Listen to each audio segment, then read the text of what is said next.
Comment on dit scout boy en français? Scoutboy, je sais pas. Scout, c'est lui qui fait le scout. Scout. Sculpture? Non, scout. Scout? C'est quand tu as l'uniforme, quand tu as les jeunes disciplinés qui scout en anglais. Les scouts. Scout. Les scouts, ouais, en français. Scouts. Scouts. Oui, scout boy. I'm Ouais, really c'est like a scout boy.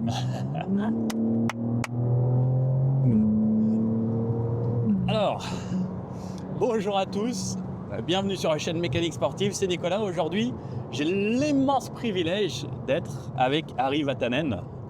Merci Nicolas. Merci à toi d'être présent et merci à toi de m'emmener en plus en tant que copilote aujourd'hui.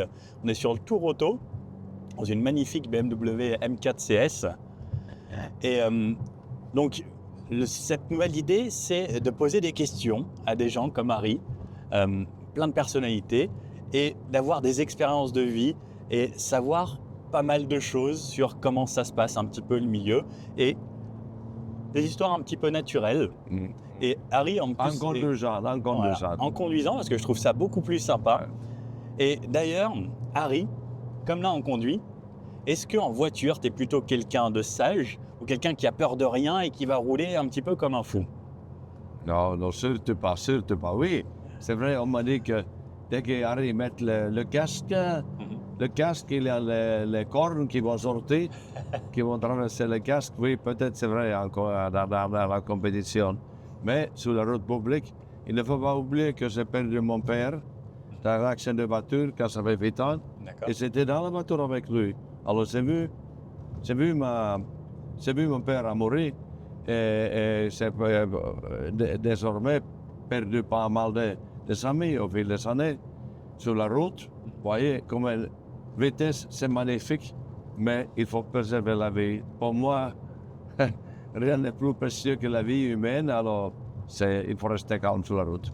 Ouais, je comprends, et c'est vrai. Alors là aujourd'hui, on va peut-être faire quelques petits excès, mais on est autorisé parce qu'on est escorté par la garde républicaine. Exactement, comme voilà ici, mon badge, si ça se voit. De la gendarmerie, donc en gros là on est sur le Tour Auto, c'est un événement assez spécial qui se passe chaque année. BMW aujourd'hui est sponsor et on a cette chance donc d'être invité et on peut en profiter comme ça. Donc on a un policier qui nous escorte devant, ce qui nous permet de pouvoir le faire légalement. Et ça, c'est plutôt cool. Exactement. C'est vrai, évidemment, la voiture comme ça qu'on a, honnêtement, c'est des fois sur la ligne droite, c'est difficile à rouler à 80 à l'heure. Oui. Si tu es tout seul, il n'y a absolument pas de danger. C'est vrai, une voiture comme ça, c'est que ça t'invite à aller vite. C'est vrai. Mais en même temps, il ne faut pas oublier que sur la route publique, mais on sauve justement quand on est derrière les motards qui nous va guider. Alors c'est complètement différent, on est presque comme dans un état chef de l'État ici, parce que c'est les gardes républicains qui sont devant nous. Ouais. Exactement, parce qu'eux, ils escortent les présidents d'autres pays, les ministres, etc. Et on a cette chance aujourd'hui d'être comme Emmanuel Macron, par exemple. Ari, si tu devais donner 3 informations sur toi, Ari Vatanen, c'est qui si on avait 3 informations? C'est un jeune pilote d'automobile de l'Est de Finlande, de Karelien, marié avec 4 enfants et détonné, dont 3 sont encore vivants. Vous voyez, ça c'est la réalité de la vie. Quelqu'un qui est passionné, évidemment par la conduite, mais surtout passionné par la vie, parce que la vie c'est quelque chose de très facile. Chaque chose, on oublie facilement, c'est un cadeau. Alors, maintenant, c'est essayer de me rappeler, je suis privilégié d'être encore là. Et à partir de ça, tu vois, ça donne un certain sens pour la vie et une fil rouge pour la vie. Ouais. Et que chaque jour, il faut en profiter. Exactement, c'est précieux. Ok. Et donc, quand tu étais jeune, comme tu dis que tu es un jeune pilote, qu'est-ce que tu as fait comme étude dans la vie? Pour moi, je ne vais pas parce que maîtriser la conduite, maîtriser la braquer, contre-braquer la voiture, maîtriser la glisse, c'était une passion qui était plus forte que moi-même, c'était plus fort que logique. Alors, je n'ai pas fait les études vraiment académiques. Je suis devenu ingénieur de voiture, Mais D'accord. j'avais simplement, parce que je ne pouvais pas imaginer que je puisse devenir un pilote professionnel, je pensais que je dois avoir comme un vrai métier dans la vie. Mais en fait, j'ai toujours été concentré sur la conduite et essayer de trouver l'argent pour faire encore un autre rallye, pour trouver les sorties de situations difficiles. Quand tu es amateur, c'est la galère parce que tu cherches l'argent. C'est une bataille de survivre quand tu es amateur. Mais quand tu as qu'une chose dans la tête, fais encore un rallye, fais les virages à fond, freiner tard, alors tu fais tout pour y arriver. Oui, c'est pas un fardeau, jamais. Tu ne calcules pas, c'est pas jamais un fardeau, c'est tout le contraire. Tu as une chose dans la tête et c'est tout. D'accord. Donc tu as vite arrêté, mais tu as quand même fait le minimum. Oui, Mais le plus important pour toi, c'était le plaisir. L'ingénieur de voiture, oui. Ok. Oui. Donc tu as quand même une bonne base technique sur Oui, l'automobile et la mécanique, etc. Oui, sûr. Mais finalement, si tu es suffisamment rapide en tant que pilote, ça suffit. Mais évidemment, ça aide à comprendre quelque chose de mécanique, mais tu l'apprends tant que tu conduis. Il y a des pilotes qui ne comprennent pas grand-chose de mécanique, mais ça suffit d'être simplement rapide et tu vas raconter l'ingénieur comment la voiture va se comporter et c'est l'ingénieur pour trouver des solutions. Ouais, c'est vrai. Et le fait de connaître un petit peu, par exemple, les suspensions, le moteur, ça t'a aidé, ça, dans ta carrière? D'avoir une base d'ingénieur? Oui, et c'est pas ça qui fait la différence. Oui, ça aide, mais comme je dis, ça suffit d'être Juste rapide, quoi. et justement rapide. Vraiment l'essence, c'est que ça. Oui, oui. Ok. Oui, bah. Et donc tu disais, quand tu as commencé, quand tu étais jeune, donc tu essayais de chercher de l'argent pour avoir de quoi te payer les rallyes, la voiture, etc. Donc pour ça, tu as sûrement dû travailler. C'était quoi les premiers jobs que tu as fait? c'est quand j'étais dans la collège technique, c'est-à-dire pour apprendre les techniques de automobile. En été, tous mes copains sont partis travailler en tant que chef d'atelier dans les garages, dans une concession. Et moi, je suis allé faire coudronner les routes parce que c'était très bien payé. Parce qu'en Finlande, on ne peut pas coudronner les routes qu'en été. C'est-à-dire, on a fait des jours très longs, des fois 40 heures en filet. C'était bien payé. Et c'est ça. Et ça faisait ça pendant 4 étés en filet. Et en fait, je suis littéralement allé. L'automne 75 était très clément en Finlande. On a pu coudronner jusqu'au mois de novembre. Alors, on n'a pas à l'époque parlé de changement climatique, mais c'était récent. Et je suis allé directement, littéralement, mon blouson était encore un peu coudron partout. Je suis allé en Angleterre pour faire rallye de RAC pour Ford. Descendre dans une voiture professionnelle. Et après le rallye, c'est eu le contrat avec Ford. Et le reste de l'histoire, vous connaissez. Alors c'est travailler sur la... Des fois, c'est travailler sur la... avec, comment tu dis, ce qui va étaler la coudron sur la route. Les rouleaux compresseurs. Rouleaux compresseurs, exactement. C'est-à-dire 2 à l'heure. Alors, dans ma vie, c'est fait les choses 200 à l'heure et 2 à l'heure. Ça, c'est quand même assez original. Ok. Et comment l'automobile est arrivée dans ta vie? Ça, c'est une histoire. Tu vois comment on a accéléré, regarde, on a doublé quelqu'un. Ça va très vite. Avec beaucoup de visibilité. Vraiment, c'est un M4, il a le moteur fantastique. Et aussi, wow. Et oui, c'est complètement très atypique. Parce que mon père est mort dans un accident de voiture, comme je disais tout à l'heure. Où j'étais dans la voiture, après plus de père, plus de voiture. Et 4 ans plus tard, quand j'avais 12 ans, la rallye est venue pour la première fois dans notre village. C'était mi-juillet. C'est une nuit lumineuse. C'est pas de nuit comme en France, en Finlande. Et plein l'été. Et quand la première voiture est venue de ce le matin, je crois quelque part, je suis parti avec la voiture, mon esprit est parti avec la voiture. C'était complètement captivé ce que j'ai vu, parce que choqué, c'était c'est coupé la souffle complètement. Et reste de l'histoire, vous connaissez déjà, c'est à peu près ça. C'est devenu plus fort que rien. Conduire, apprendre à maîtriser la voiture, apprendre à glisser. Et si on est arrivé, on est encore là. Maintenant, ils sont à Toronto. Toujours 50 ans plus tard, on a conduit. Ouais, c'est incroyable. Donc au final, la voiture, ça a toujours fait partie de ta vie. Absolument. C'est quoi, quelque part, c'est comme exprimer la joie de vivre. C'est pour moi ça. Je ne sais pas malheureusement jouer le piano, ni faire les tableaux, mais je crois que la voiture était, pour moi, c'est ça, exactement, ma joie de vivre, exprimer ça. Et ta toute première voiture, qu'est-ce que c'était? C'était la voiture de ma mère, petite Opel Kadett, 42 chevaux. Ok. C'est le prix, je me suis allé dormir 9 h le soir et levé à minuit.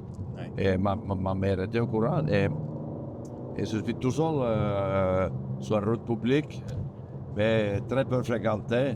Oui. Conduisais toute la nuit. Quand je suis rentré à la maison, 4 heures, c'est les petits post-it qu'on a trouvés plus tard. Oui, maman, ne t'inquiète pas. C'est 4h30 maintenant, tout est bien allé. Ne t'inquiète pas. Évidemment, ma mère avait peur. Quand elle avait perdu son mari, mon père, alors elle avait peur de ce qui se passe dans la famille, mais non, mais bien, elle a vu que rien peut m'arrêter. C'était là, C'est comme quelque chose que tu avais besoin. Oui, exactement. C'était plus fort que tout. Exactement. La conduite, c'est tout. Ouais. Okay. Et tu avais quel âge à cet âge-là quand tu as commencé à conduire? J'avais 12 ans. 12 ans. J'avais 12 ans. C'est quand on a commencé régulièrement. Oui, à partir de ça. Pour moi, il fallait attendre encore 6 ans pour avoir le permis. Avoir le permis évidemment, sur mon permis, sur le jour de mon anniversaire. Évidemment, le jour de mon anniversaire. Je n'ai pas pu attendre un jour de plus. D'accord. Ok. Donc en Opel Kadett. Et ça, je suppose qu'en Finlande, comme l'hiver, il y a toujours de la neige. Tu as déjà commencé à glisser à cet âge-là? Ça te plaisait déjà? C'est que ça était dans la tête, même tout au début. Et nous, on a un petit chemin de 150 mètres avec une seule virage. Et j'ai glissé là. J'ai glissé là. Le problème était que c'était dans un sens, je n'ai pas pu avoir assez de vitesse. Et dans l'autre sens, quand j'ai eu la vitesse, mais la maison était tout de suite après la virage. Alors, non mais ça, c'était que partir en glissant, braqué contre braqué. Je me souviens les premières fois. Alors toute cette longueur de 150 mètres, c'est zigzagué avant que j'ai réussi à redresser la voiture. C'est ça, maîtriser la voiture, maîtriser quelque chose dans la vie. Et quand je suis sorti sur la route publique, le dernier virage avant de rentrer à la maison, c'était à droite, rapide. Et dans cette Opel Kadett, le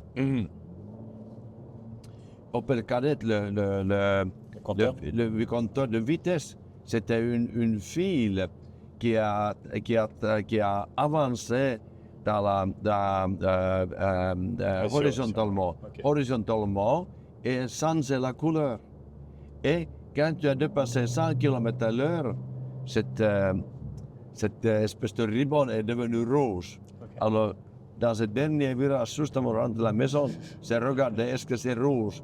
C'est juste la limite, ça peut aller passer la vitesse à 100 à l'heure. Okay. Et le compteur était en rouge, j'étais content pour rentrer de la maison. Comme là? Oui, mais exactement. Tout en haut du compteur? Oui, exactement là. Et déjà à cet âge-là. Et donc tu as commencé en apprenant tout seul? Oui, toujours tout seul. Okay. Mon frère ne se réveillait pas. Il se réveillait, non, toi tu vas partir tout seul, et je suis parti tout seul. Des fois, un copain qui est devenu avec moi, non, je suis parti tout seul. C'était cette idée il a conduit. Et un peu plus tard, on a fait circuit, la Lions Club dans notre village avait fait un circuit à glace. Mais le problème était, le circuit était à l'autre côté du village et il y a un descente, la petite village était éclairé. Elle est tout seul, je ne pouvais pas y aller sans être vu. Alors, nous avions encore des vaches à l'époque à la maison.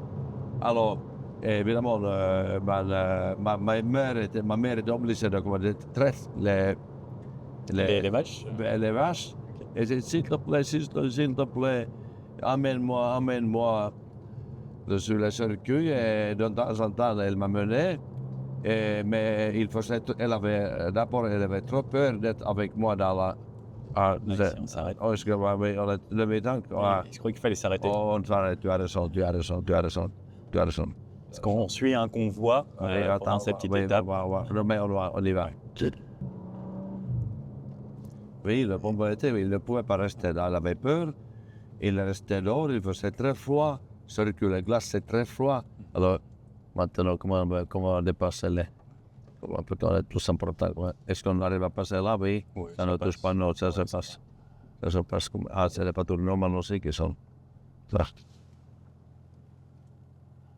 Oui, alors, elle restait dehors. Et un peu plus tard, la soirée, c'était moi, c'était la dernière personne qui tournait tout seul. Ma mère avait froid, parce que sur la glace, c'est le froid qui vraiment sort. Alors, il faisait plein de nuit, évidemment. Et une fois dans les virages, dans les phares, j'ai vu ma mère en train de sauter comme ça pour rester chaud. Ça, c'est vrai, l'amour de la mère. Oui. Bah, pour les enfants, les parents, ils feraient toujours tout. Exactement. Okay. Et elle avait déjà perdu son mari. D'accord. Et ça, c'est avec l'Opel Kadett que tu faisais le circuit? Oui, cette petite Opel Kadett, oui.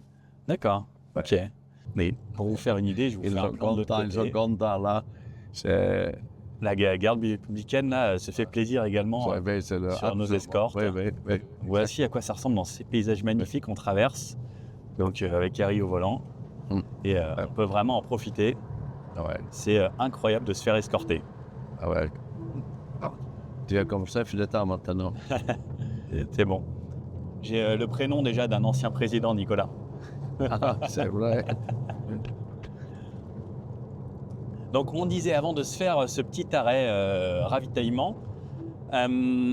Donc toi, comment tu as commencé le rallye? Donc tu disais au début tu as fait de l'Opel Kadett avec ta maman sur circuit, Oui, tu t'es entraîné petit à petit. Oui, tout le temps, évidemment, oui. C'est le premier sur l'anniversaire, 18e anniversaire. Et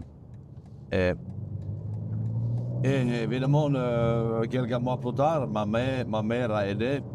Et m'a acheté une voiture de rallye Opel Kadett Rallye à 1,9 litres. Ok. Et c'est groupe 1 à l'époque. C'était la troisième propriété pour cette voiture. Et pour moi, c'était évidemment avoir une voiture de rallye. Et première chose, c'était vraiment commencer à faire les rallyes. Et c'est-à-dire à l'âge de 18 ans, je faisais mon premier rallye.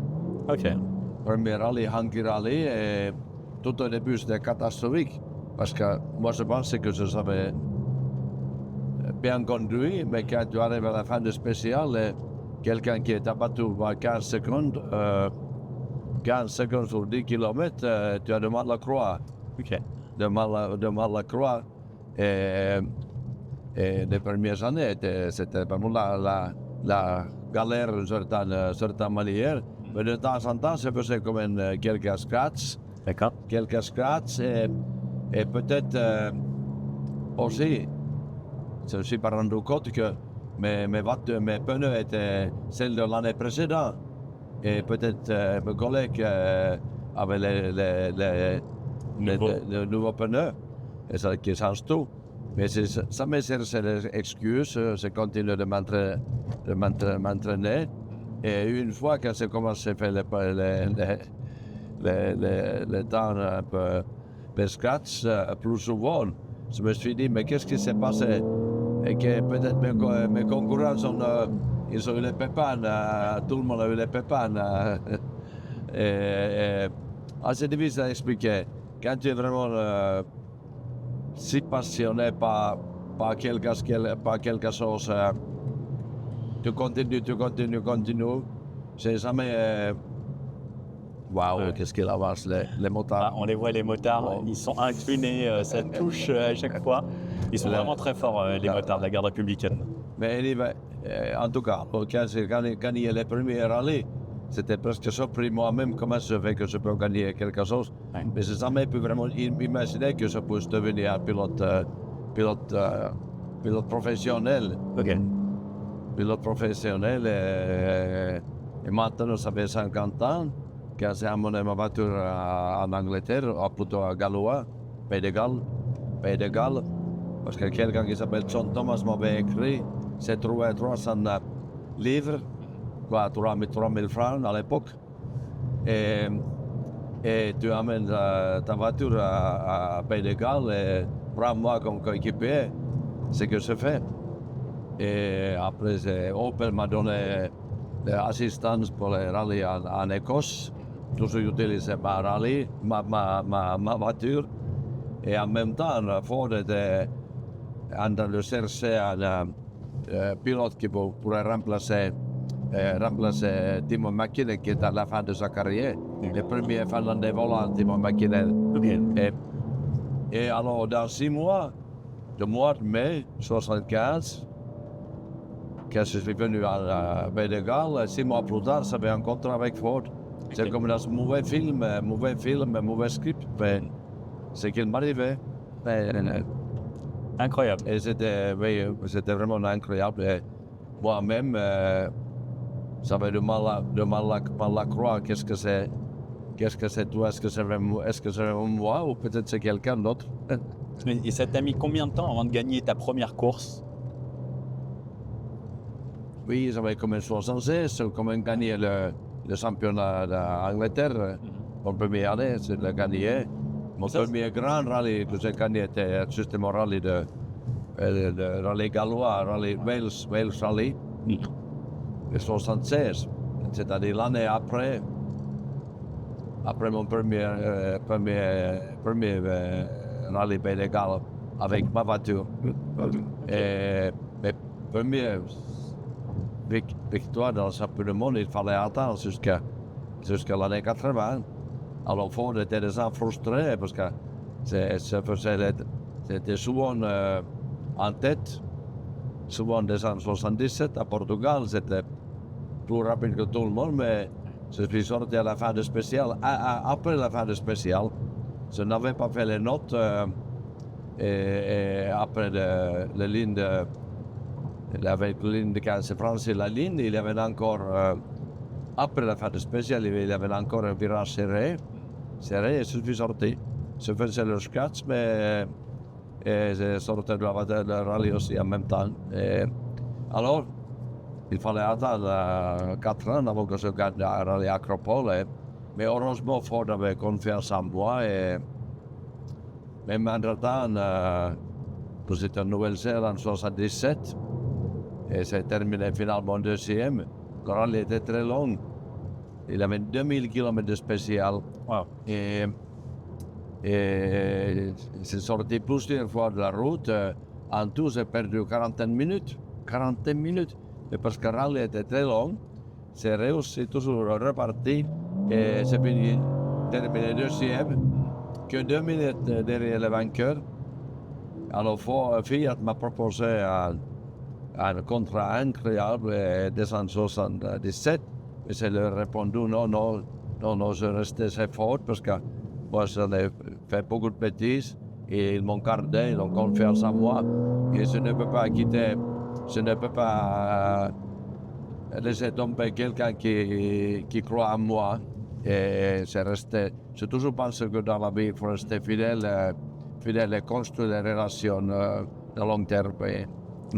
Ah, c'est quand quelqu'un te fait confiance, il faut que ce soit réciproque et comme on dit, quand quelqu'un te tend la main, il faut pouvoir y rester. Bien sûr. Ok.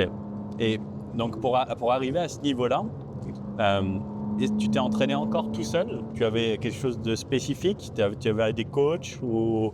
Non, j'ai jamais eu le coach. Des fois, on a eu le coach mental, mais à l'époque, on n'a pas fait beaucoup d'attention à ça. Mais c'est vrai que moi, j'ai toujours la tendance de sortir, mais c'est parce que le plaisir de conduite est plus fort. Oui. Je n'ai jamais eu vraiment beaucoup de stratégie. Alors, tellement que tu freines trop tard en arrivant dans la virage et tu es contre la vérité, tu dois essayer de survivre la virage. Oui. Tu es dans un monde à toi. Et ce plaisir était vraiment plus fort que la stratégie. Et oui, le résultat sortait souvent, mais heureusement, c'est quand même gagné de temps en temps. Alors, alors je peux garder mon contrat. Mais c'est vrai, aussi peut-être pour cette raison-là, les gens voient que ce n'était pas opportuniste ou même si je n'étais pas vraiment très sage, rouler si vite et essayer de gagner chaque virage, parce qu'il faut gagner les rallyes, pas les virages. Mais ils ont vu que j'étais en train de mouiller la chemise tout le temps. C'est une certaine sincérité dans la conduite. Oui, Il n'était pas très, comme dit, très sage. Il faut donc savoir ralentir qu'on puisse terminer. Et le fait que tu attaques tout le temps, tu fais des erreurs, alors les gens, quelque part, ils te soutiennent parce que dans leur vie, c'est pareil. On fait des erreurs, on va tomber, on va remonter. La vraie vie, c'est ça. Et moi, c'était à peu près dans la conduite aussi, c'était comme ça. Ok, donc les gens s'attachent à la personne justement parce que ça leur se ressemble. voit, ça se voit parce que si tu vas de succès à succès, tu gagnes chaque rallye plus ou moins, et rarement erreur. Les gens, dans leur vie, disent pas. Dans leur vie, c'est. On va enlever ça. Parce que depuis tout à l'heure, on a le petit bout de vitesse. C'est bon. Et tout le monde fait des erreurs dans la vie. Là, il n'a pas la vie parfaite. Alors peut-être quelqu'un qui va de succès à succès, il est peut-être respecté, mais pas nécessairement aimé. Et c'est ça. Bon, on va se tenir en contact avec les gens. On est aussi faillible, aussi mortel. Ouais, on comprend mieux, on a un meilleur ressenti, on va dire, comme ça. Quoi. Ouais, Ok. ouais, là, Et qu'est-ce qui a c'est fait... un calcul, c'est un opportunisme. Mais Je vois. Et qu'est-ce qui a fait que le rallye n'est pas forcément, par exemple, du circuit ou de la Formule 1 ou du karting, que c'est ça, et qui fait que le rallye, c'est vraiment un monde à part encore. c'est par la définition. Quand on est contre la montre, c'est-à-dire on n'est pas physiquement en même temps sur le circuit, c'est-à-dire il n'y a pas de contact physique et après on va rapprocher son collègue, oui mais c'était devant toi et toi tu as coupé devant moi, mais nous être contre la chrono seulement et par la nature des rallyes, on va dans la forêt, on va vers les gens. Les gens n'ont pas besoin de venir à un stade voir les vedettes. Nous, on va vers les gens dans les villages lointains, voyez, dans la zone rurale. C'est comme un peu Tour de France. Oui. Tour de France, il y a un autre esprit, il y a moins d'ego que dans le circuit qui est beaucoup plus fermé dans tous les sens du mot. Nous, on a, à l'époque, quand on a les reconnaissances longues, on rencontre les gens dans le monde entier, la voiture de reconnaissance tombe en panne, il faut chercher les solutions, des fois en Finlande, des fois en Afrique. C'est un autre monde. Ok.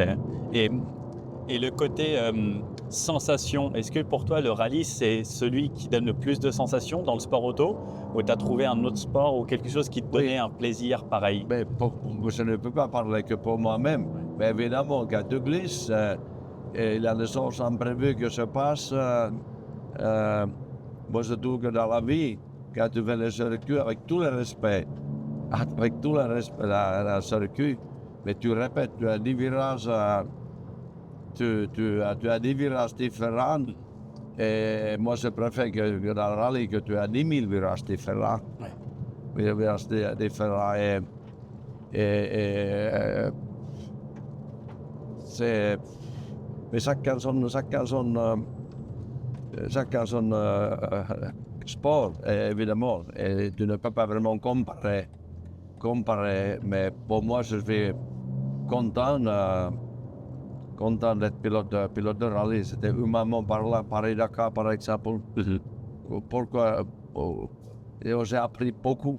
J'ai appris beaucoup quand j'étais en Afrique. Afrique, généralement, m'a appris beaucoup. Tu te demandes, si j'étais né à Timbuktu, au lieu de tout pouvoir, ma vie sera complètement différente. Oui. Tu te rends compte que finalement, c'est une famille humaine qui habite sur la terre, et c'est tout. Les frontières sont tout simplement les lignes tirées par les hommes. Complètement. Et donc ça, le Paris-Dakar aussi, tu l'as fait combien de fois? Je crois 14 fois. Ok, et tu l'as gagné. Qu'en Afrique, oui. Ok, et tu l'as gagné 4 fois. Oui, Je me 4 souviens fois et bien. demi. Et demi quand ma voiture a été volée. Quand D'accord. j'étais en tête par 2 heures, je crois. Alors, et ça avait une bonne anecdote. Alors, 4 et demi. Incroyable. Et moi-même, j'ai jeté peut-être au moins 2 fois. J'étais en tête par mes erreurs. J'ai jeté la victoire par la fenêtre, mais c'est comme ça. C'est comme ça. Et au Dakar, donc tu as roulé avec une 205 T16. Tu as eu ça comme Après voiture? 405, après 405. Citroën ZX, mais c'est plus sur moi, la variation de le même voiture, mais Et c'était quoi qui t'a marqué le plus au Dakar? Enfin, le Dakar, c'est quand même une épreuve assez incroyable. Tu traverses vraiment des déserts, tu traverses des pays, etc. C'est des très longues épreuves. Si tu devais nous raconter un petit peu le Dakar, qu'est-ce oui, qui te marque? parce que l'homme pense d'être surpuissant, il sait tout, il maîtrise tout, comme les montagnes, les océans, le Sahara, c'est tout contraire. L'homme va trouver sa vraie place, sa petite place, plus d'arrogance, plus d'ego. Et c'est ça qui te fait grandir tant que l'homme. Oui. Que tu vois que oui, je ne sais pas tout maîtriser, je suis très mortel, je suis petit, je suis fragile. Vous voyez, tu comprends la valeur de la vie. La valeur de la vie, et tu vois les autres humains qui habitent à Timbuktu. Oui, alors, et moi, j'habite absolument privilégié d'être né un coin dans le monde qui est riche. Et vous voyez, ça donne un sens de solidarité envers les autres êtres humains, membres de la famille humaine. C'est à la portée de dune, tu vois que l'homme ne pourrait jamais faire les dessins des dunes, la forme, la portée. C'est quelque chose beaucoup plus grand que l'homme. Ouais. Ouais, la beauté de la nature. Ouais. Et c'est façonné.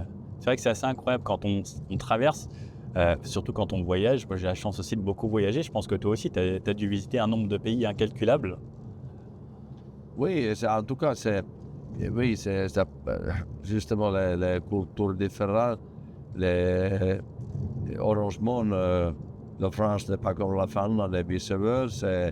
Et partout, et tu te rends compte que les gens sont comme toujours les mêmes soucis, même l'espoir.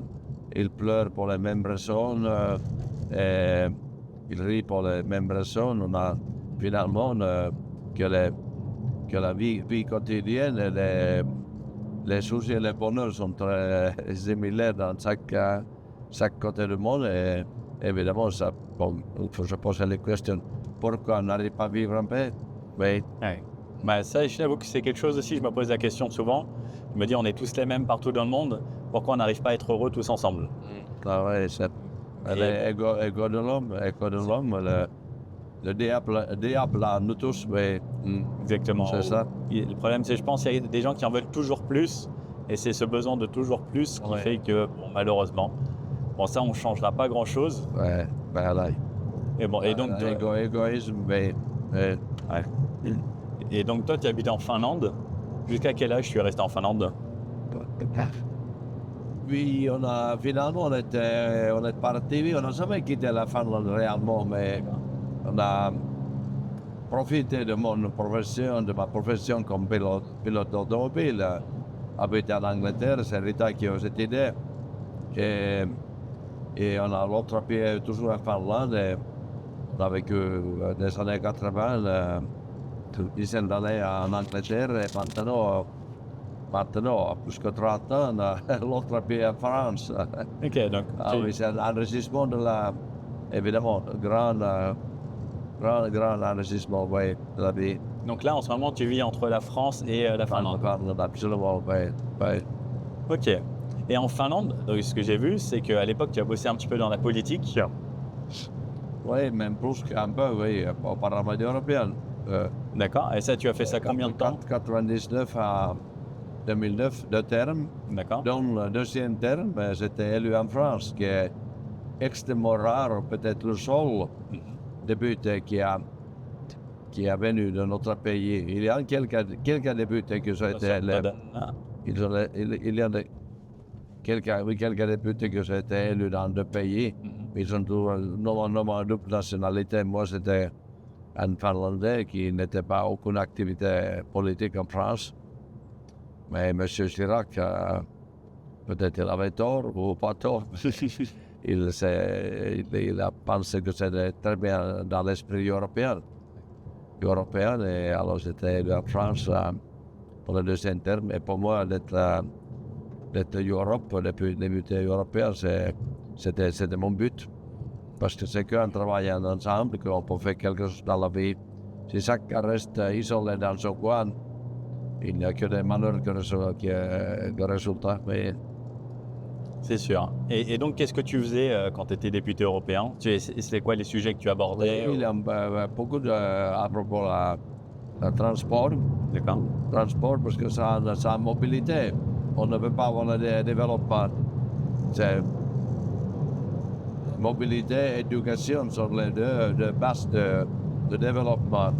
Et on sous-estime l'importance des réseaux routiers et bonnes réseaux routiers. Communauté européenne, comme la France, comme chaque pays, l'homme politique, il adore les chemins de fer. Oui. Et qui finalement, il joue un rôle, bien sûr, mais dans toute la mobilité, il ne joue qu'un petit rôle dans la mobilité d'une société moderne. Et on a besoin de l'aviation et les réseaux routiers. Et tous les deux ne sont pas populaires, et c'est comme affreux, c'est comme un contre-productif pour le bien-être de la société. On a besoin de bonne mobilité, et l'aviation et les réseaux routiers jouent un rôle hyper important dans la vie quotidienne. C'était aussi dans la commission des affaires étrangères, et ça c'est pour les droits de l'homme, la démocratie. On a essayé de défendre l'Ukraine, et maintenant personne n'a fait attention à l'époque. Pourtant, on a eu quelques députés, on a averti qu'on ne peut pas laisser, on ne peut pas laisser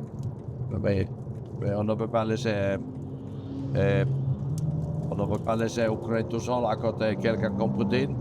Et on voit les personnes n'a fait attention. Oui, ça va, l'Ukraine s'est pris tout seul sans le soutien de l'Europe. Et vous voyez où on en est maintenant, avec quelle tragédie humaine.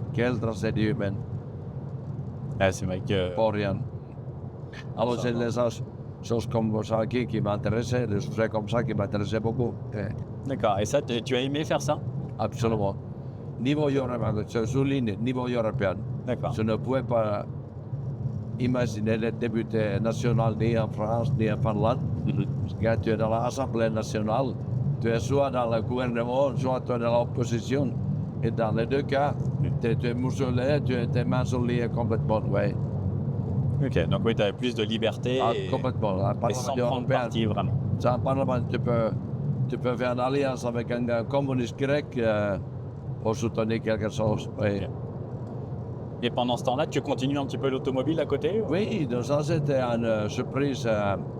C'est un projet 2003. C'est une possibilité de nouveau partir. Moi, je pensais que Dakar, tout était fini pour moi. J'ai une opportunité pour partir à Dakar avec Nissan. Évidemment, ce n'est pas petit, non. Ça devait être fou en fait de pouvoir recommencer comme ça. Mais à chaque fois, c'est des nouvelles courses, c'est des nouveaux participants.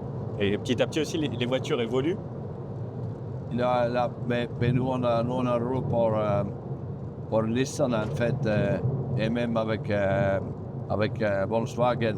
Oui, bien sûr, il y a des évolutions, mais en tout cas, ce qui compte, c'est que tu ne peux pas dompter Sahara désert reste plus fort que toi. Ouais, ouais.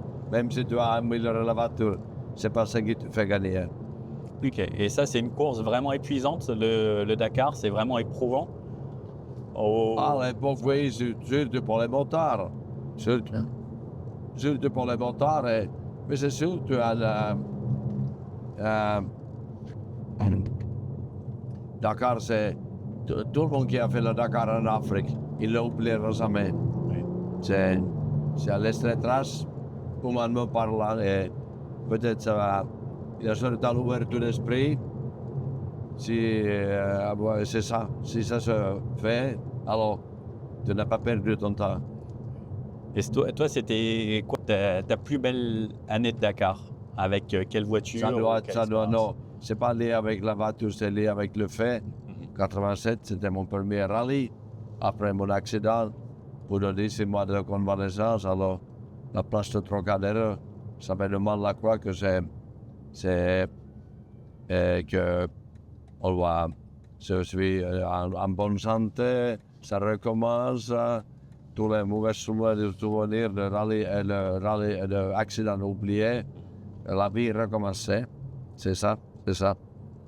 C'était ça, la ligne de départ, comme deuxième vie qui commence. Ok. Il y a plein de gens, ce que j'adore, c'est sur le Tour Auto. Il y a plein de gens qui viennent sur le côté et qui voient les voitures. Et encore, nous, on roule avec des modernes, mais quand il y a toutes les anciennes, c'est vraiment un événement incroyable. Oui, là, on voit que la voiture n'est pas dit son dernier mot. Ah oui, mais quand tu regardes les vieilles voitures, c'est comme quand tu regardes l'album des photos de ta vie, ça te rappelle de beaucoup de choses de ta jeunesse et la vie que tu as vécue. Oui. Et donc, comme on parle quand même pas mal automobile, c'était quoi ton plus beau souvenir automobile? La voiture qui t'a le plus marqué dans ta vie? Non, une seule voiture, ça doit être 205. Pas seulement comme voiture, mais comme un projet qui a aidé à sauver Peugeot. Et personne n'y croyait vraiment au début. Et Peugeot avait une grande difficulté financièrement. Et on a tout gagné, mais on a tout perdu. Moi, j'ai failli mourir en Argentine. C'était une aventure humaine, vraiment, cette période, et qui a aussi sauvé la Chine et donné énormément de souvenirs aux gens, parce que les gens en parlent tout le temps. Ouais. Tout ce qu'on a vécu, les années groupées avec Peugeot, Paris-Dakar, la mort du chanteur Balavoine, beaucoup de Sabine, des choses tragiques. Tout le monde a suivi ce qui s'est passé en Afrique. Et ça s'est vraiment marqué l'esprit, c'est ancré dans la mémoire collective de nations, ou plusieurs nations. Et Peugeot, donc tu es resté quand même pas mal d'années avec eux. Et il y a eu aussi la 405 à Pikes Peak. Oui. Ça, je pense que beaucoup de gens aussi t'ont connu grâce à cet événement et ce record. Hein. Oui, le fameux film de Pikes Peak, Clive Dance, quand s'est levé le main, quand le soleil était très bas. Évidemment, ça vraiment, c'est étonnant comment un geste spontané, il va capter l'imagination de tout le monde. Mais pour moi, symboliquement, comme se dit, dans la vie, tu peux lever le bras, mais pas le pied. C'est-à-dire, là, on apprend quelque chose que tu dois mouiller la chemise dans la vie. Si tu es en bonne santé, tu dois donner ton meilleur indépendant de ce que tu fais dans la vie. C'est le meilleur. Pas expliquer. Que tu fais Dakar, c'est 13 000 km à sommet. Après, tu fais pas expliquer, c'est 20 km 10 minutes. Quelle richesse. Des épreuves différentes. Et ça demandait beaucoup d'entraînement, pas explique. Oui, il fallait apprendre évidemment les virages par cœur.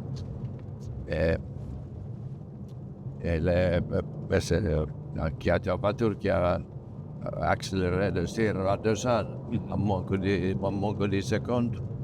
Et de la piste comme ça qui monte 4300 mètres avec les ravins sans les rails, c'est évidemment c'est un test hors norme. Mais d'autre part, si tu voiture de un speed de confiance, tu oublies les ravins et tu attaques. Et ce qui s'est passé, ça laisse les traces. Sans le voir. Ah bah, la vidéo était incroyable, elle est encore sur internet, on peut la voir. Et c'est vrai que, on te voit monter, et même tout en glisse partout, des fois vraiment à ras. Et des fois, nous, on avait peur pour toi, en fait, quand on regarde la vidéo, quand on le voit en spectateur, on se dit waouh. Moi aussi, quand je regarde, oui. Mais et par exemple, est-ce que quand tu conduis, tu te mets vraiment dans une atmosphère où tu te dis rien peut m'arriver? Ça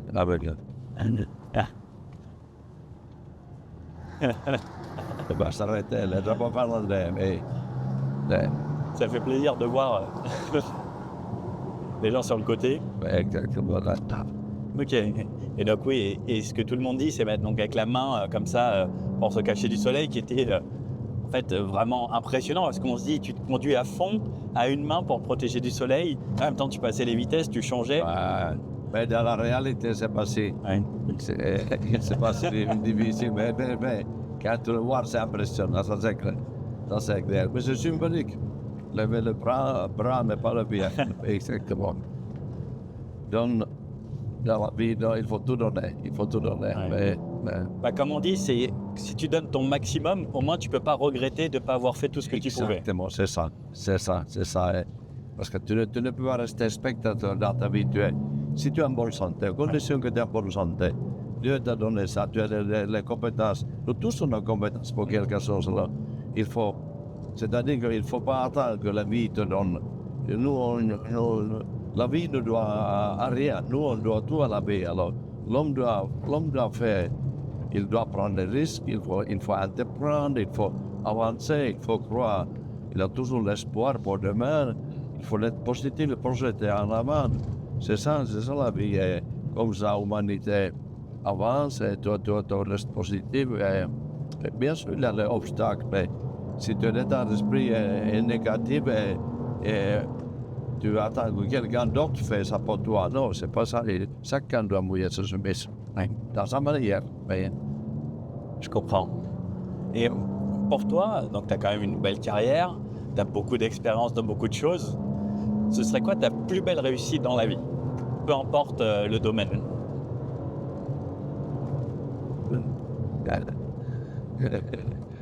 Oui, il reste certaine manière, oui, c'est un peu philosophique. D'être vivant dans son vie, mais c'est pas grâce à moi. Toute la vie, c'est un grand cadeau. Non, je ne sais pas. Je suis gêné parce que tu fais les choses d'une certaine manière qui te paraît logique dans la vie. Qu'est-ce C'est la famille, finalement, c'est que la famille, et même la famille que tu as, c'est, tu vois, je ne sais pas, je faisais les enfants parce que on ne fait pas les enfants. Il y a beaucoup de parents qui n'ont pas eu les enfants malgré leur volonté. Vous voyez, c'est difficile à répondre.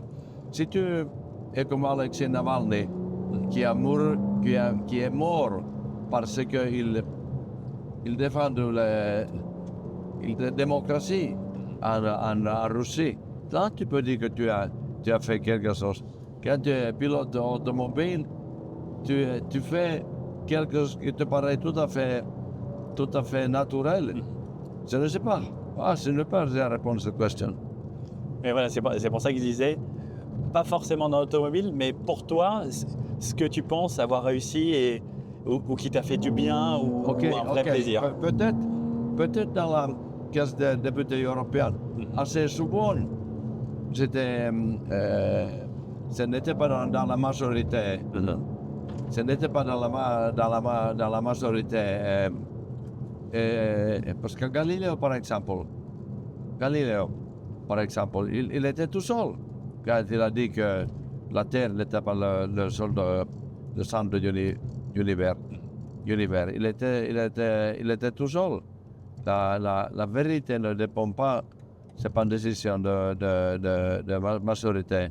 Alors très souvent, c'est oser en nager à contre-courant dans la vie. C'est peut-être ça, on peut dire que ça peut être, c'est-à-dire je ne suis pas choisir l'option facile, partir avec les majorités.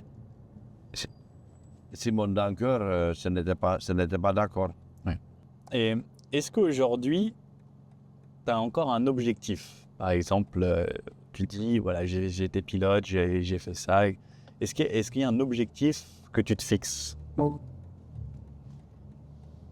De dire, voilà, j'aimerais encore réaliser ça. Rien de... Il a encore 205 kilos. Ouais, sacré numéro. C'est difficile à répondre. Mon objectif, que je puisse d'être encore avec Rita tout longtemps possible, avec les enfants. C'est plutôt dans ce sens. C'est pas...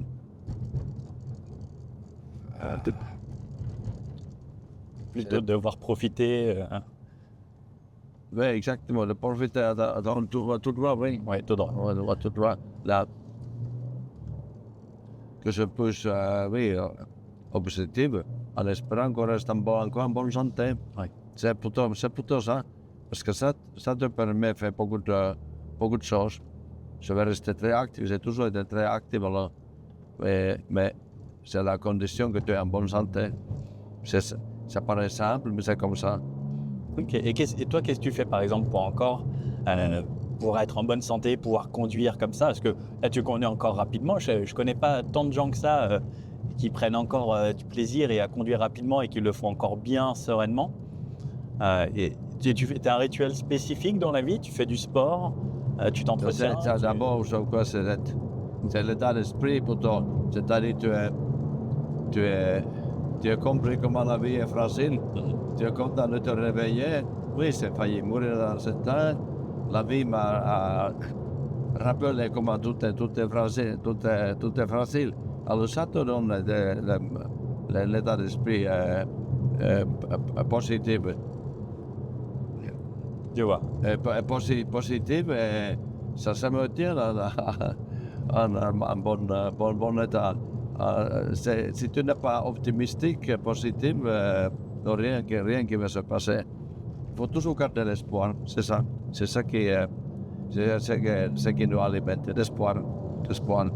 Évidemment, physiquement, c'est à peu près manger correctement, c'est bien de vin rouge, mais évidemment avec essayer d'être modéré, et je m'entraîne comme physiquement pas dans la manière fanatique du tout, mais quand même avec modération, mais surtout rester positif, penser que demain ça va être encore mieux qu'aujourd'hui. Oui, je crois que dans la vie, il y a une fil rouge, même s'il y a, comme après la disparition de Kim, mais tu as des choses que ne te comprends pas du tout. qui sont absolument douloureux. Mais tu dois l'accepter. Parce que si tu ne l'acceptes pas, tu deviens amer et après tu es perdu. Tu perds ton temps dans la vie. Alors, cette certaine humilité, accepter ce qu'il t'arrive, même les choses très, très douloureuses.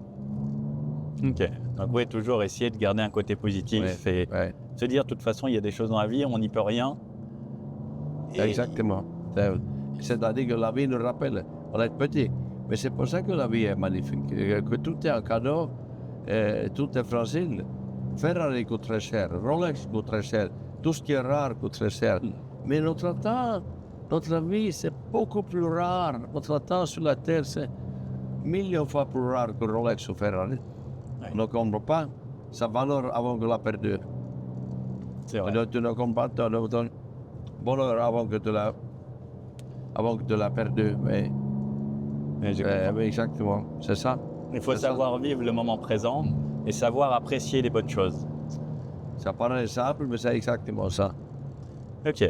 J'allais te poser la question, c'est est-ce que tu as un conseil dans la vie, mais on va dire que tu as un petit peu répondu là, c'est de profiter un petit peu de chaque jour, de vivre des expériences et de se dire, voilà, comme tu dis par exemple le Rolex, etc., le matériel, c'est pas forcément le plus important. Oui, ça peut te donner un peu de plaisir, bien sûr, parce que c'est vraiment le travail de quelqu'un qui est spécialiste, qui se fait un montre comme ça, c'est hyper important. Comme ça, la vie avance. C'est pas en faisant des produits vrac, justement, des produits sophistiqués, la fierté, le savoir-faire. Mais, comme un conseil, et c'est le seul conseil, c'est du mal à donner des conseils, parce que qu'est-ce que tu peux dire? Mais tu peux dire qu'il faut freiner tard dans la vie. Oui. Il faut freiner tard, c'est-à-dire tu vivre. Parce que quand tu freines tard, on arrive à la virage. Après, tout est vrai. Tu ne peux pas. Il doit survivre la virage. Alors, quand tu freines tard dans la vie, là, tu as le temps pour l'opportunisme, pour le calcul, est-ce que fait ça ou ça?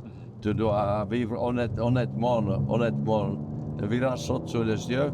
Alors, débrouille-toi. C'est ça la vie. Ouais, c'est foncer et se dire, je vais vivre une expérience et que je rate ou que je réussisse, dans tous les cas, j'aurai appris quelque chose. C'est à peu près ça. En tout cas, il a une survivre quelque part, et spirituellement parlant. Je crois que l'âme de l'homme est en tout cas immortelle. Il a toujours une continuation, une manière de l'autre. Ok. Mais c'est par exemple, ça c'est comme dans le rallye, le groupe B à l'époque, on faisait une course à la puissance, toujours plus. Et au final, ça devenait presque dangereux à cette époque-là. Mais d'autre part, c'est le souvenir inoubliable. Parce que sans risque, il n'y a pas de progrès dans la vie. Il faut oser pousser les frontières. Et, ok, on corrige les erreurs, on corrige le tir, mais il faut toujours aller en avant. Si tu vas stagner, c'est comme l'eau. L'eau va être pourrie. Il faut que l'eau coule tout le temps. Autrement, ça devient pourri. Ouais, et puis ça te rend vivant en même temps et ça donne un petit peu un frisson de se dire, bah voilà, on va aller chercher de la limite, encore plus loin à chaque fois. Ça, c'est là. Oui, c'est là. Tu peux quelque part mesurer l'intensité de ta vie. Si tu as des serres de poule, oui, waouh, tu as eu l'émotion. Et ça que tu vas retenir, c'est tout ce que tu vas retenir dans ta mémoire, c'est les 4 heures de serre de poule. Et est-ce qu'aujourd'hui, toi par exemple, il y a quelque chose qui te fait encore vibrer, qui te donne des sensations? Ah, bien sûr, tout, même, ah oui, non, c'est dommage sur notre côté. Non, simplement de me réveiller. Je suis encore là, ça me donne la frisson, je suis vivant. Et donc là, tu as profité ça dans la vie, on te connaît beaucoup par le milieu de l'auto. Est-ce que tu as essayé d'autres sports ou d'autres, par exemple de la moto, ou tu me parlais ce matin de l'hélicoptère? J'en ai fait un peu de moto dans ma jeunesse, mais c'est de enduro, plutôt enduro dans la forêt. Mais c'est de mal à rester debout avec 4 roues. Comment je peux rester debout avec 2 roues seulement? Non, c'est pas pour moi. C'est beaucoup de respect pour les motards. Je l'ai vu, Mhm. je l'ai vu mourir à Dakar, beaucoup parmi eux. Quel courage, beaucoup de respect pour les motards. Mais on a besoin de cet esprit d'aventure, clair. Ok. Sauter dans la vie, c'est ça qui va nous avancer. Et est-ce que tu as essayé, par exemple, la Formule 1 ou de la monoplace ou ce genre de choses? Non, Non, non, jamais. monoplace, non, non, je n'ai pas. Non, circuit, c'est pas mon truc, ça c'est clair. Ok. On a fait un peu de circuit Nürburgring, c'est fantastique. Ouais. C'est beaucoup de respect pour ceux qui sont couru sur la Nürburgring. Oh, pour tous les pilotes, F1 d'ailleurs. Mais râler dans la forêt, c'est mon truc. Ok, vraiment plus la sensation, la vitesse qui passe, les arbres qu'on voit, etc. Non, oui. La glisse surtout. toi, t'aimes C'est-à-dire qu'il n'a pas de virage pareil. bien. Et l'hélicoptère, donc on en parlait. Comment tu as découvert l'hélicoptère ou qu'est-ce qui t'a fait aimer ça? Mon père était pilote de bombardier D'accord. dans la Deuxième Guerre mondiale quand Staline a attaqué la Finlande, exactement comme Poutine. Ce assassin Poutine a attaqué l'Ukraine maintenant. Et mon père a perdu 4 de ses frères dans la guerre. D'accord. Mais Helsinki n'était jamais envahi, ni Paris était envahi, Helsinki n'était pas envahi. Et ça me donnait, cette histoire de mon père me donnait envie de l'aviation. Et ma femme Rita, elle avait, avec l'argent qu'elle n'avait pas, elle avait emprunté l'argent et le crédit avec le crédit. Elle avait eu son brevet de pilote avant qu'elle avait eu le permis de voiture. Et quand j'ai gagné le East African Safari 83, j'ai rentré à la maison et Rita me disait maintenant tu vas apprendre à piloter le hélicoptère. Et ça a commencé comme ça. Et ce n'est pas un hélico, mais c'est lui. Et c'est lui un hélico de temps en temps pour rester au courant. Mais D'accord, incroyable. Plein de gens sur le côté. c'est pas fantastique. Et- Fantastique pique-nique là. Et c'est top. Et alors, il y a une chose que j'aime beaucoup avec toi, Harry, c'est que tu es un des rares à avoir ce côté très sympathique avec les gens. Quand on s'arrête partout. Non, arrête. Non, maintenant, pas trop. Vraiment, tout Les le gens monde le parfaits dit. n'existent pas. Non, mais tout le monde le dit. Tu vois, c'est cette sympathie. Les gens sont heureux de te voir. Ça fait des années qu'ils te voient. Il y a des gens qui te revoient chaque année. Elle revient, c'est vrai. Les histoires, où on s'était vu il y a 20 ans quelque part. Et tu as plein d'histoires. Et franchement, si un jour vous avez la chance de rencontrer Harry, vous verrez, c'est un homme fantastique. Il va prendre du temps avec vous. Et t'hésites pas avec tout le monde. Et que ce soit des jeunes, des plus anciens, Si etc. c'est vrai ou pas. Peut-être je vais fatiguer. Non. Mais en tout cas, non, on ne peut pas tourner sur ses talons. Il y a quelqu'un qui peut-être a attendu les décennies pour te voir. Et finalement, il ou elle te voit, alors il a soutenu, il a vécu avec toi. Quelque part, il était dans la voiture avec toi. Et alors, non, tu ne peux pas tourner sur les talons et non, tu dois. C'est ça, c'est une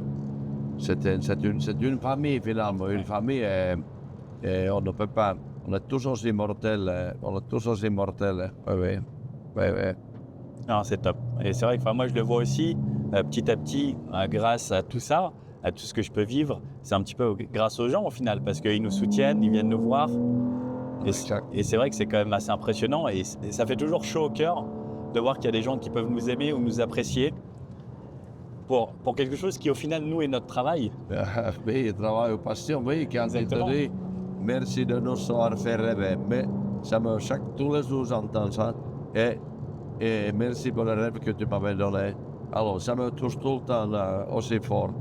Moi, j'ai vécu dans mes rêves et sans que je savais, c'est donner les rêves aux autres. Oui. C'est une chance inouïe au final de pouvoir faire ça et de se dire qu'on profite. Par exemple, même aujourd'hui, franchement, moi, je remercie encore tout le monde parce que c'est grâce aux gens que je peux faire ça, qu'on peut être là aujourd'hui, qu'on peut profiter, c'est merveilleux. Non, mais c'est exactement cela. Partage, mais qu'est-ce que tu peux faire mieux dans la vie que c'est de partager ce que tu as eu toi-même. Exactement.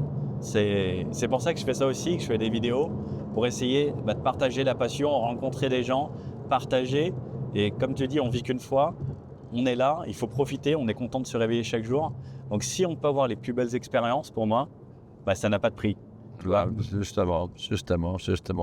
Et comme résultat, s'il y en a un peu plus de compréhension, un peu plus de l'amour entre êtres humains, alors tu n'as pas perdu ton temps. Voilà, moi ce que je dis c'est j'aimerais bien partager, j'aimerais bien aider les gens, pouvoir les aider à découvrir des passions, pouvoir se lancer dans quelque chose. Moi je me suis lancé, j'ai eu plein de vies et tu vois, j'aimerais bien même limite créer une association où par exemple quand je rencontre des gens comme ça, pouvoir donner les revenus que ça va générer à des associations pour aider les gens. Et je me dis voilà, j'ai ce besoin maintenant de me dire il faut transmettre quelque chose. Et je trouve que ça c'est aussi important dans la vie. Et merci Harry en tout cas d'être là par exemple, d'avoir fait cette vidéo pour nous raconter un petit peu, donner plein de positivité. Parce qu'au final, je pense que tu es quelqu'un de très positif aussi et ça se ressent. Et en plus, tout en conduisant à bon rythme aujourd'hui. Oh, moi, c'est de mal, c'est de mal avec mon français. En conduisant, même en français, je diminue. Et moi, je t'avoue, Harry, normalement, je suis très très mauvais passager. Oui. Ah ouais? Et j'ai très vite envie de vomir. Et je t'avoue que là, ça commence à faire un petit moment. Tu penses que je les ai conduits? Tu conduis très bien, Mais, ok. Smooth. mais très smooth.